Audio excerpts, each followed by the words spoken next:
Dear friends, I am Father Mandra and I warmly welcome you to Bodhini, the Neural Chapel, also known as BNC, where we explore the sacred intersection of neuroscience and the teachings of Jesus. We continue our journey in the series meditation taught by Jesus with the third deconstruction in the section titled What Prayer Is Not. Today's focus is simple yet deeply challenging.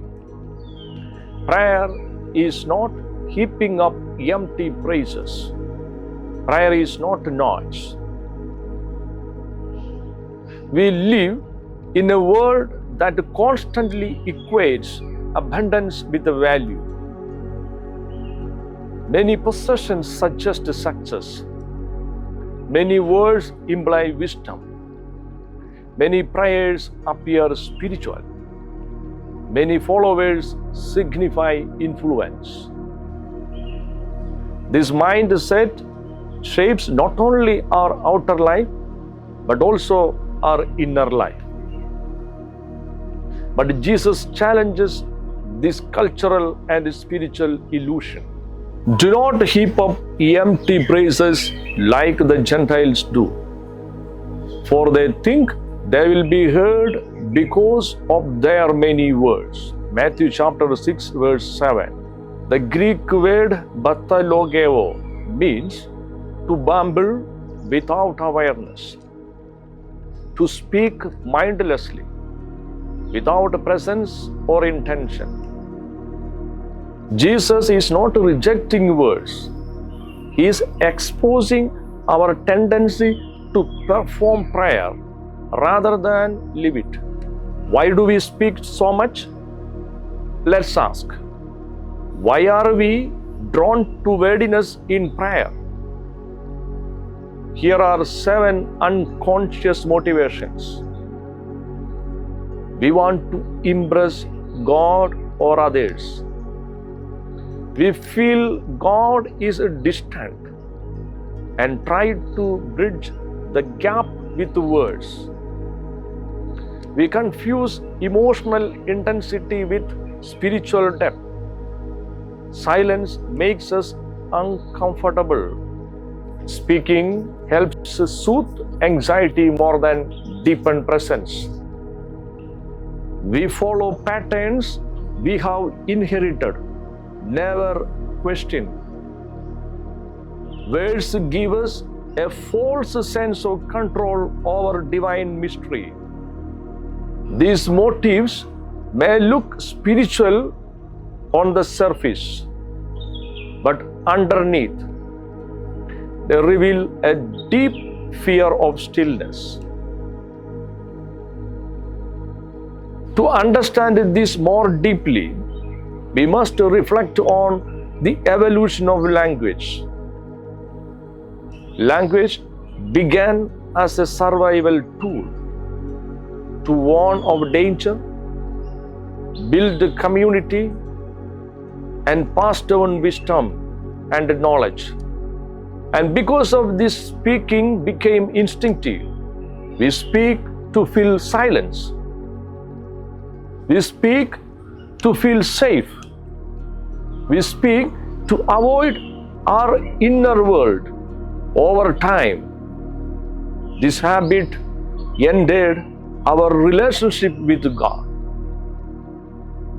We started to believe if we say more, we will feel closer to God.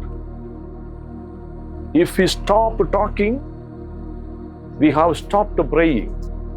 More words must prove our faith, but often we don't connect. We perform. We pile up praises, not out of devotion, but out of a need to feel in control. Let us now explore what neuroscience reveals. When we pray without awareness, our brain activates the default mode network. That is a system linked to inner narration, self-referencing, and mental rehearsal. Overstimulating the DMN, default mode network in our brain, creates chatter, looping thoughts, and emotional noise. At the same time, the neurotransmitter dopamine gets released, rewarding our wordiness, but leaving us restless. Dopamine craves more. It does not lead us to rest. But Jesus invites us into another space, one where serotonin is active. Serotonin brings stability, calm, and grounded presence. Instead of chasing God, we begin dwelling in God. Dear friends, how many of us have said we prayed but felt more anxious afterward? This happens when we confuse eloquence with depth, sound with spirituality, verbal flow with divine connection. From a brain perspective, it is like having 50 tabs open at once. Nothing loads and everything lags. We leave prayer more scattered than centered. In response, Jesus offers a sacred invitation. When you pray, go into your inner room and shut the door and pray to your Father who is in secret. This is not about a physical room. It is about a neural posture, a sacred state of attention. Jesus calls us into the inner room of consciousness, what we call the neural chapel. There, everything becomes quiet and simple.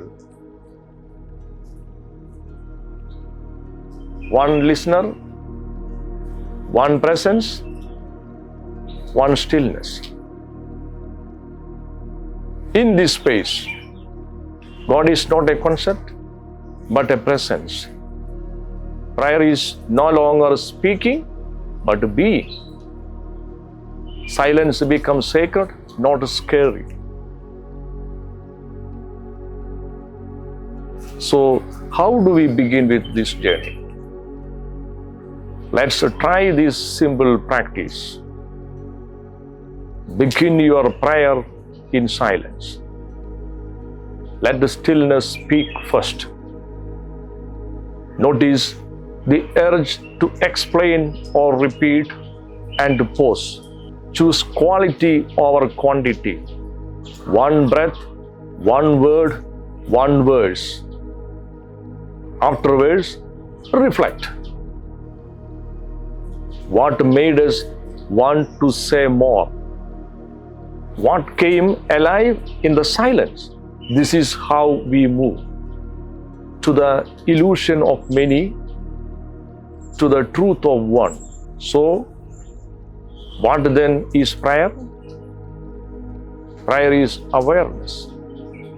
Prayer is stillness. Prayer is sacred union without words. It begins when language dissolves into listening. Emotion yields to the quiet joy. The echo chamber becomes a sanctuary. Jesus invites us into this shift, not to say more, but to be more present. not performance, but presence. So, dear friends, let's leave behind word counts, emotional highs, religious performances, and return to the sacred stillness that Jesus calls sacred. Let's remember, prayer is not about saying more. It is about being more aware. God is not impressed by our volume. He is drawn to our stillness. Dear friends, if this message speaks to your spirit, like, share, and subscribe to Bodhini, the Neural Chapel. Leave a comment. What words or habits are we ready to let go of in prayer?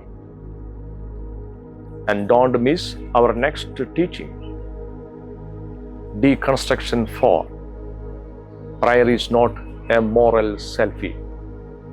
Until then, let us be the space, let us be the stillness, let us be the prayer. Thank you.